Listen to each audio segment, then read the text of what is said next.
BEL Bharat electronics, इसके भी numbers आने वाले। निफ्टी में एंट्री के बाद पहली बार इसके नंबर्स आते हुए दिख रहे हैं। कैसी रहेगी परफॉर्मेंस, आइए एक बार जरा नूपुर से समझते हैं। नूपुर बताइए, आज तो खैर पीएसयूज की पिटाई हो रही है, बट नंबर्स कैसे रहेंगे बीईएल के? नंबर्स मिले जुले रह सकते हैं। रेवेन्यू पर करीबन 25% की ग्रोथ का अनुमान है। कामकाजी लेवल पे मुनाफा देखें तो 6% की ग्रोथ यहाँ पर भी आती हुई दिख सकती है। करीबन 1070 करोड़ के आसपास मुनाफा रहने की उम्मीद है। हालांकि मार्जिन्स यहाँ पर इंटरेस्टिंग हो गए क्योंकि थोड़े दबाव में मार्जिन्स आते हुए नजर आ सकते हैं।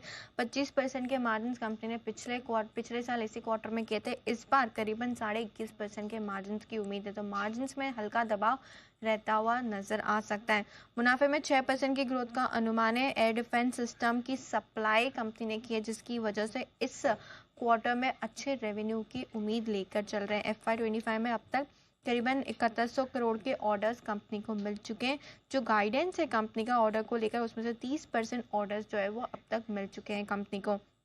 H2 FY25 के कुछ बड़े ऑर्डर्स मिलने की भी उम्मीद है और मार्जिन्स में भी सुधार जो है वो second half of this year में देखने को मिल सकता है। इंपॉर्टेंट होगा मैनेजमेंट की कमेंट्री नए ऑर्डर्स को लेकर, एग्जीक्यूशंस को लेकर, साथ ही साथ एक्सपोर्ट्स और सप्लाई चेन मैनेजमेंट पर भी रखेंगे नज़र।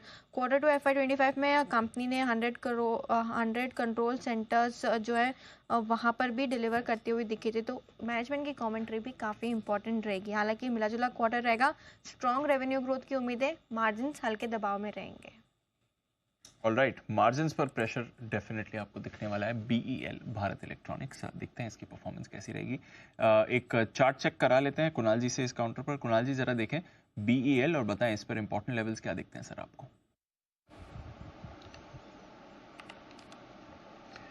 देखिए, ओवरऑल स्ट्रक्चर देखें दीपांशु, तो स्टॉक काफ़ी समय से म्यूटेड है, बाजार को अंडर परफॉर्म कर रहा है, कंसोलिडेशन यहाँ पर चल रहा है। मुझे एक सपोर्ट नज़र आता है मौजूदा भाव के आसपास, यानी कि बड़ा सपोर्ट जो चार्ट्स पर है वो 260 रुपए के आसपास है।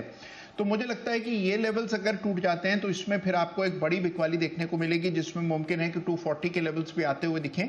तो जिनके पास पोजीशन है 260 पर स्टॉप लॉस रखें, और तेजी बनेगी जब ये स्टॉक 290 को पार करेगा। तो मुझे लगता है कि 260 290 के बीच में यही कंसोलिडेशन देखने को मिलेगा। 260 का लेवल टूटा तो कमजोरी आएगी, 290 के ऊपर स्टॉक मजबूत हो जाएगा, दोबारा से इसमें तेजी देखने को मिलेगी। तो फिलहाल मेरी इंतजार करने की और 260 पर स्टॉप लॉस रखने की राय। तो क्रूशियल सपोर्ट लेवल के करीब है। 260 और 290 की रेंज फिलहाल इस पर दिख रही है। बीईएल भारत इलेक्ट्रॉनिक्स, आज आएंगे इसके नंबर्स, रेडार पर रहेगा हमारे।